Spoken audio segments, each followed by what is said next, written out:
السلام علیکم ورحمۃ اللہ وبرکاتہ۔ سورہ البقرہ پارہ نمبر 2 کی آیت نمبر 189 سے 192 تک کا ترجمہ۔ اعوذ باللہ من الشیطان الرجیم، بسم اللہ الرحمن الرحیم۔ یسألونک عن الاہلہ، یسألونک سوال کرتے ہیں آپ سے، ان بارے میں، اہلہ چاندوں کے بارے میں، چاند کی جمع۔ قل آپ کہہ دیجئے، ہیا مواقیت، کہ ہیا وہ مواقیت اوقات ہیں، وقت ہیں، للناس لوگوں کے لیے، والحج اور حج کے لیے وقت معلوم کرنا ہے، ولیس اور نہیں ہے، بر نیکی، بیان کے تاتو کہ تم آؤ، بیوتا گھروں کو، من ظہورہا من سے، ظہورہا ان کے پچھلی طرفوں سے، ولیکن اور لیکن، برا نیکی ہے، من اتقا من جو کہ تقی متقی ہو جائے، بچ جائے، وَأْتُوا الْبُيُوتَ اور آؤ اپنے گھروں کو، من ابوابہا ان کے دروازوں سے، واتقوا اللہ اور ڈرو اللہ سے، لعلکم تفلحون تاکہ تم فلاح پاؤ، کامیاب ہو جاؤ، وقاتلوا فی سبیل اللہ اور اللہ کے راستے میں لڑو، الذین یقاتلونکم ان لوگوں سے جو تم سے لڑتے ہیں، ولا تعتدوا اور نہ تم زیادتی کرو، ان اللہ بے شک اللہ تعالیٰ، لا یحب نہیں محبت کرتا، معتدین حد سے بڑھنے والوں سے،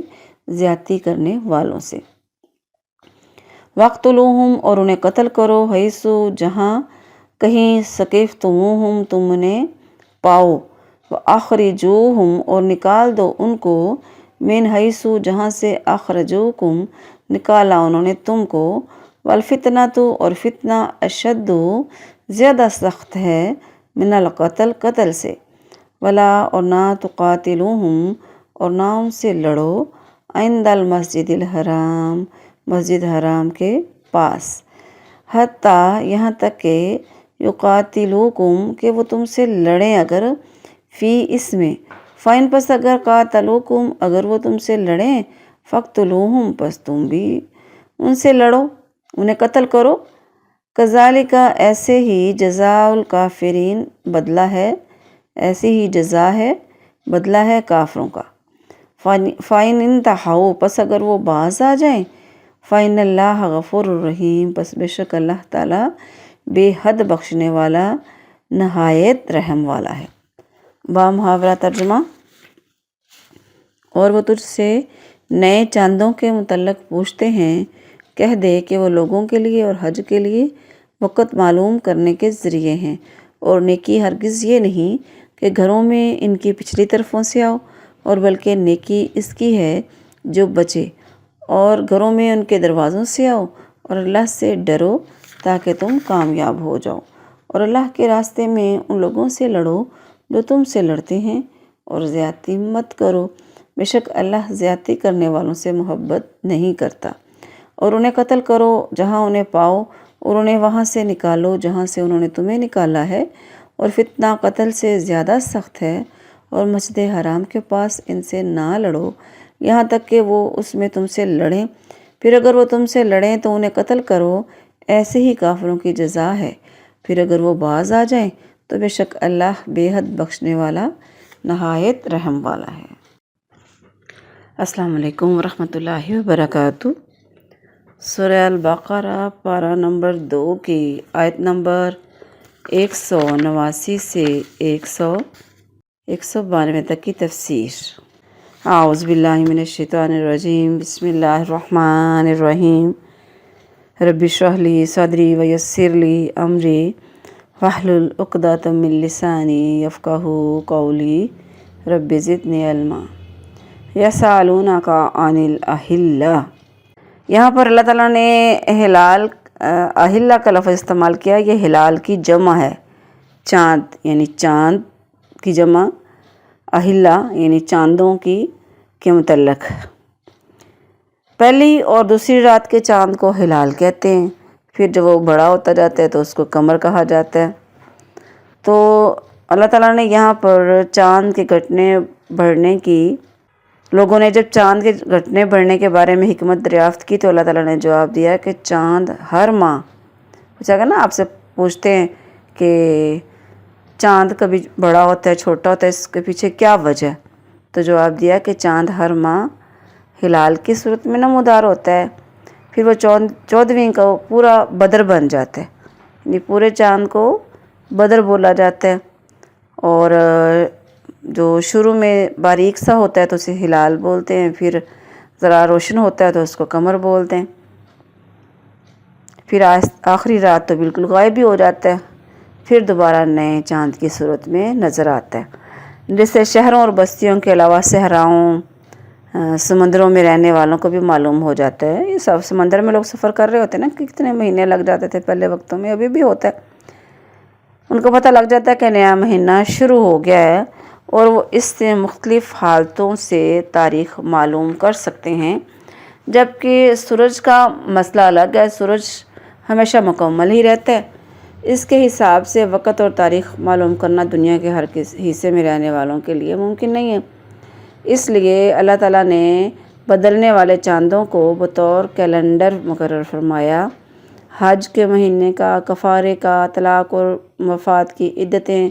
یعنی کہ اسی لحاظ سے دیکھا جائے گا، چاند کے لحاظ سے۔ آگے ہے وَلَيْسَ الْبِرَّ بِأَنْ تَأْتُوا الْبُيُوتَ مِنْ ظُهُورِهَا۔ حج کا ذکر آیا تو ایام حج میں جاہلیت کی ایک رسم کا ذکر کر کے اس رسم کو رد کر دیا۔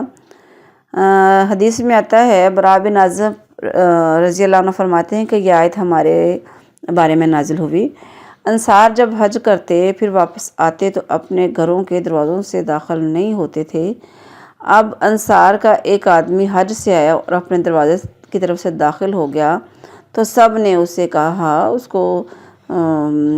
ڈانٹا، اسے کہا کہ تو نے غلط کیا ہے، تو اللہ تعالیٰ نے یہ آیت نازل کر دی۔ اس کے علاوہ جاہلیت میں لوگ احرام باندھ لیتے تھے تو گھروں کی پچھلی طرف سے گھر آتے تو اللہ تعالیٰ نے یہ آیت نازل فرما دی۔ اللہ نے بتایا یہ نیکی نہیں ہے کہ تم گھر کے پیچھے والی سائڈ سے آؤ، پچھلی جانب سے آؤ، یہ نیکی نہیں ہے جس کو تم نیکی سمجھ کے کر رہے ہو۔ نیکی اصل میں کیا ہے؟ متقی ہونا، اللہ سے ڈرنا۔ آیت نمبر 190، وَقَاتِلُوا فِي سَبِيلِ اللَّهِ۔ مسلمان عمرہ کے لیے تو کافر جو تھے وہ لڑائی کے لیے راضی تھے، تو اللہ تعالیٰ نے یہاں پہ بتایا کہ جو کافر جو ہیں اگر آپ سے لڑیں تو پھر تم ان سے جنگ کرو۔ اس میں ایک لفظ ہے لا تعتدوا، اس کا مطلب یہ ہے کہ لڑنے میں پہل نہیں کرنی، بلکہ اس میں مسلمانوں کو ابھارا گیا ہے کہ جب وہ لڑنے سے نہیں رکتے تو تم بھی ان سے لڑو، اور جن جن جگہوں سے انہوں نے تمہیں نکالا تم بھی انہیں وہاں سے نکال دو۔ اور ویسے بھی مسلمانوں کے جنگ کے اصول آتے ہیں، حدیث کے سے پتہ چلتا ہے کہ کہا جاتا ہے کہ بوڑھوں اور عورتوں کو قتل نہ کرو، بچوں کو قتل نہ کرو، جو صلح کر لیں لوگ ان سے بھی رک جاؤ، جو لڑنے سے ہاتھ روک لیتا ہے اس سے بھی لڑ جاؤ۔ اگر تم ایسا نہیں کرو گے، ان پر کرو گے تو یہ زیادتی کی بات ہے، یہ غلط بات ہے۔ آیت نمبر 191 اور 92۔ رسول اللہ صلی اللہ علیہ وآلہ وسلم نے مکہ فتح کیا اور 9 ہجری میں ابو بکر صدیق رضی اللہ عنہ کو امیر حج بنا کر بھیجا،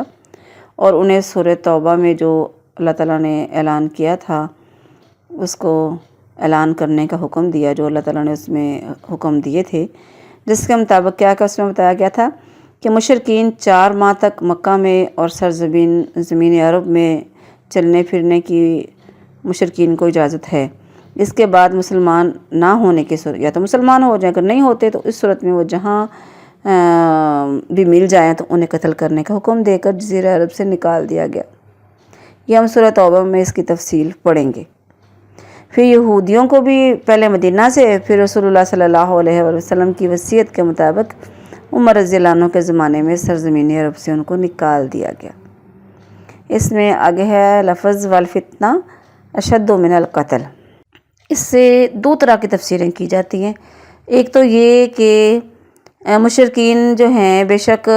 مشرکین کو قتل کرنے کا حکم بڑی سخت بات ہے، مگر وہ جس طرح شرک پر اڑے ہوئے اور مسلمانوں کو اسلام سے روکنے کے لیے بار بار مشرک بنانے کے لیے ظلم و ستم کر رہے ہیں، تو ان کا یہ شرک کرنا اور مسلمانوں کو اس پر مجبور کرنا بھی اس سے سخت جرم ہے، اس لیے اس جرم کی وجہ سے انہیں بے دریغ قتل کر دو، یہاں تک کہ اللہ تعالیٰ کا دین غالب ہو جائے، کہ کسی کو مسلمان ہونے والے شخص پر کوئی ظلم و ستم کرنے کا موقع ہی نہ ملے اور جرت بھی نہ باقی رہے۔ دوسرا یہ ہے کہ کسی مومن کو اسلام قبول کرنے پر آزمائش میں ڈالنا، یہاں تک کہ وہ اسلام چھوڑ کر دوبارہ مشرک بن جائے، اس مومن کے لیے اس سے زیادہ تکلیف دہ اور نقصان دہ ہے کہ وہ اسلام پر قائم رہتا اور اس سے پر قتل ہو جاتا، کیونکہ قتل تو بندہ ایک دفعہ ہی ہوتا ہے، جبکہ کافروں کی طرف سے سزا اور عذاب کا سلسلہ بھی مسلسل جاری رہتا ہے۔ تو یہ بتایا گیا یہاں پر کہ یہ جو سمجھ رہے ہیں نا، یہ فتنہ اشد من القتل، فتنہ یعنی آزمائش جو ان کے لیے ہے، اس آزمائش کو ایک باری برداشت کریں۔ یعنی یہ کیا ہے، بے شک ان کافروں کو قتل کرنا بڑی سخت بات ہے، مگر جو معاملہ وہ مسلمانوں کے ساتھ کر رہے ہیں وہ ان کے قتل ہو جانے سے بھی زیادہ تکلیف دہ ہے، تو مسلمانوں کو قتل ہونے سے بھی بڑی آزمائش اور تکلیف میں مبتلا کر کے مقابلے میں مسلمانوں کا انہیں قتل کرنا کم سخت ہے۔ وَلَا تُقَاتِلُوهُمْ عِنْدَ الْمَسْجِدِ الْحَرَامِ، یعنی سرزمین مکہ حرم ہے، اس میں قتل و قتال منع ہے، مگر کافر اگر اسلام میں لڑنے کے لیے ابتدا کریں تو تمہارے لیے بھی لڑنا جائز ہے، پھر اگر وہ لڑائی کریں تو پھر تم صرف قتال، لڑائی ہی نہیں بلکہ انہیں قتل کر دو، ایسے کافروں کی سزا یہی ہے، یہی ان کا بدلہ ہے۔ اب تو خیر کافروں کو وہاں پہ داخلے کی اجازت بھی نہیں ہے، مکہ میں خصوصاً، مکہ حرم ہے، لیکن اب ہم نوٹ کرتے ہیں کہ آہستہ آہستہ عرب والوں نے بھی اپنی بہت سی نرمیاں اختیار کرنا شروع کر دی ہیں کافروں کے لیے اور باقی لوگوں کے لیے۔ اللہ تعالیٰ ہمارے حالوں پر رحم فرمائے۔ اللہ تبارک ہم سب کو دین کی صحیح سمجھ عطا فرما کر اس پر عمل کی توفیق عطا فرمائے۔ وما علیہ الا البلاغ المبین۔